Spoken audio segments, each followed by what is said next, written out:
बीच में आपको रोक रहा हूं, उर्मिलेश जी से एक छोटी सी टिप्पणी चाहेंगे। उर्मिलेश जी, भारतीय जनता पार्टी सिरे से नकारती हुई दिख रही है। राहुल गांधी ने जो भी बातें आज सीआईए में की, ऐसा लगता है शहनवाज जी जाहिर सी बात है उन्होंने बड़ी बारीकी से इस पूरे भाषण को सुना भी होगा, उनका कहना है कि यहाँ कुछ भी नहीं है नया। क्या आप वाकई में मानते हैं? नहीं, ये शाहनवाज की ये बात बिल्कुल सही है, मैं उनसे सहमत हूं कि राहुल गांधी ने दशा का वर्णन बहुत किया है कि देश की बहुत बुरी हालत है, डिसेंट्रलाइजेशन नहीं है, जो डेमोक्रेटाइजेशन होना चाहिए इस सिस्टम का वो नहीं है, लेकिन लाइन ऑफ एक्शन क्या होगा इसको सुधारने का, उस पर उनका फोकस कम रहा है। दूसरी बात जो आप कह रहे थे दोनों मॉडलों की बात, मुझे लगता है कि मोदी साहब का जो मॉडल है, मैं निजी तौर पे जो सोचता हूं वो क्रोनी कैपिटलिज्म का मॉडल है, और भारतीय जनता पार्टी के अंदर भी एक तबका उनके क्रोनी कैपिटलिज्म जिसमें वो कहते हैं कि state has no business to do business, इससे वो सहमत नहीं है। पहली बात तो ये है, तो बीजेपी को स्वयं अभी इवॉल्व करना है कि 2014 के लिए उसका इकोनॉमिक मॉडल क्या होगा चुनाव लड़ने के लिए, पहली बात। दूसरी बात, कांग्रेस पार्टी लगातार ये कहती है कि हम एक welfare system, welfare state, economic reforms, उसका ह्यूमन फेस लेकर आएंगे। वो कैंपेशन की बात करते हैं, करुणा जगाने की बात करते हैं, डेमोक्रेटाइजेशन की बात करते हैं, लेकिन प्राकृतिक संसाधनों की पिछले 9 साल से इस देश में जो लूट हुई है, जिस तरह से वो एक चिंता का विषय है, उसको आपने अभी जो बात कही क्रोनी कैपिटलिज्म वाली बात, शहनवाज जी इससे पहले कि आप हमसे विदा लें, हम इस पर एक छोटा सा जवाब आपसे चाहेंगे। बहुत सारे ऐसे लोग हैं, खास करके जो चिंतक हैं, वो मानते हैं कि नरेंद्र मोदी जो विकास का मॉडल सामने रख रहे हैं, दरअसल वो अधकचरा है, उसमें उद्योगपतियों का फायदा बहुत ज्यादा हो रहा है। क्या आप इस बात से सहमत हैं? और अगर असहमत हैं तो क्यों? और देश के पिछड़े राज्यों के लिए कुछ नहीं मिलता उससे। जी शहनवाज जी,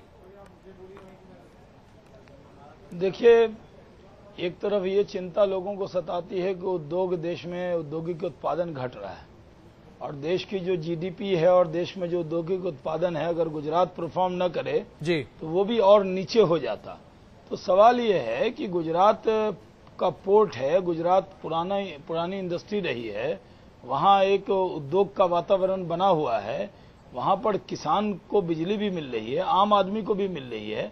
ये सिर्फ कह देना, किसी के अच्छे काम को अगर न सराहें और ये जिद ठान लें कि हर काम में आलोचना ही करना है, तो गुजरात जीडीपी में कंट्रीब्यूट कर रहा है कि नहीं? गुजरात की सरकार और गुजरात के नेता से आपका बैर होगा, लेकिन पूरे स्टेट से आप बैर पालकर बैठ जाइए, वो दिन कहें तो आप रात कहिए। इस तरह के सोच और मानसिकता के लोग ऐसी ही बात कहेंगे, लेकिन गुजरात तरक्की कर रहा है कि गुजरात तरक्की कर रहा है, इसमें कोई क्यों विवाद होगा? शहनवाज जी, गुजरात तरक्की कर रहा है, इसमें कोई दो राय नहीं है, लेकिन दरअसल बात यह है कि जो मॉडल पेश करने की बात की जा रही है, उस मॉडल में खामियां हैं। क्या आप मानते हैं कि खामियां हैं? भारतीय जनता पार्टी का, देखिए, कोई खामी नहीं है। भारतीय जनता पार्टी इस देश के अंदर देश के संसाधनों के साथ विकास चाहती है, और हमारी जहां भी सरकार है हम एक जैसे ही हैं, हम एक सोच के लोग हैं। हम ऐसा नहीं हो सकता कि शाहनवाज हुसैन आपको अच्छे लगें और मोदी जी खराब लगें, अरुण जेटली जी ये तो आप नीतीश कुमार जी को समझाइए साहब, जो कहते हैं कि नरेंद्र मोदी बुरे हैं, बीजेपी अच्छी है। नहीं, मैं कह रहा बीजेपी के सब नेता एक ही जैसे। चलिए, बीजेपी के सारे नेता एक जैसे हैं। शहनवाज जी, हम जानते हैं आपके पास समय बहुत कम है, आपको एक आइडियोलॉजी, एक झंडा, एक निशान सब मानते हैं। बिल्कुल, हम विचारधारा है, एक झंडा है, एक कमल का फूल है। बिल्कुल, अब इसी कमल के फूल पर जेडीयू वाकई में सवार होना चाहेगा आपके साथ क्या या नहीं? सिंबल पे बीजेपी के लोग चुनाव लड़ते हैं क्या? बिल्कुल, ये इस भारतीय जनता पार्टी कमल के फूल पर लड़ती है जी। अगर देश का चुनाव होता है तो उसके लिए भी भारतीय जनता पार्टी, चाहे वो एनडीए का एजेंडा बने, तो उसी एजेंडे पे तो आज गुजरात में भी हमारे जो 14 एमपी हैं जी, वो उसी एजेंडे पे जीत कर आए हैं ना लोकसभा का चुनाव। नहीं, बिल्कुल बिल्कुल, भारतीय जनता पार्टी का चेहरा एक है, आप ये कह रहे हैं, बस हम अलग बैठा देंगे। बिल्कुल, बहुत बहुत धन्यवाद शहनवाज जी, आप हमारे साथ आए, बहुत आप इस चर्चा में शामिल हुए। बस खाली एक छोटी सी टिप्पणी हम ये करना चाहेंगे कि आपके इस कमल पर साथ में जेडीयू का आलिंगन रहेगा या नहीं, ये देखने वाली बात होगी 2014 में। बहुत धन्यवाद शहनवाज जी हमसे बात करने के लिए। और आइए हम एक रिपोर्ट आपके सामने पेश करते हैं। राहुल गांधी ने बातों बातों में नरेंद्र मोदी पर अगर निशाना साधा तो शाम होते होते नरेंद्र मोदी भी चूकने वाले व्यक्ति नहीं है। मोदी ने गुजरात के विकास के मॉडल को एक बार फिर से पेश किया और राहुल गांधी को जवाब भी दिया। मोदी का जवाब राहुल गांधी को देखिए जरा। राहुल गांधी ने सीआईआई में भाषण दिया और गुजरात के सीएम नरेंद्र मोदी पर हमला बोला तो मोदी एक बार फिर गुजरात के विकास की गाथा लेकर सामने आ गए। मोदी ने विकास के अपने आजमाए हुए फॉर्मूले को लोगों के सामने कुछ यूं पेश किया। ज्यादातर सरकार में बजट की जब बात होती है तो सारा फोकस आउटपुट पर होता है। 1 लाख करोड़ का बजट था, कितना खर्च हुआ? बहुत अनिवार्य है कि हम आउटपुट के बजाय आउटकम पर फोकस करें। और अगर हम पूरी व्यवस्था में आउटपुट के बजाय आउटकम पर फोकस करेंगे तो चीजों को इवैल्यूएट करने का हमारी सोच बदल जाएगी। हमारे यहां दुर्भाग्य से ज्यादातर बातें टुकड़ों में सोची जाती है। तर्क है, चलो यार पहले इतना निकल लो, चलो यार अभी ये हो रहा है, चलो। एक लंबी सोच के साथ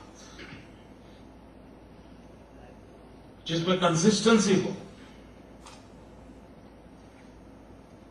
इस प्रकार की व्यवस्थाओं को कैसे विकसित करें, तो मैं समझता हूं हम काफी मात्रा में अपनी शक्ति का भरपूर उपयोग कर सकते हैं। तो ज्योतिग्राम योजना, बजट खर्च हुआ, लोगों के घर में बिजली आ गई, गांव में बिजली आ गई, वो तो एक विषय है। 24 घंटे बिजली काम करने लगी, वो भी एक विषय है। लेकिन इससे उनके जीवन पर क्या असर हुआ? तो हमने आपको दिखाया किस तरीके से नरेंद्र मोदी राहुल गांधी का जवाब देते हुए नजर आ रहे हैं। इस चर्चा को खत्म करें इससे पहले एक छोटी टिप्पणी। राजीव जी, राहुल गांधी से आपको क्या उम्मीदें हैं?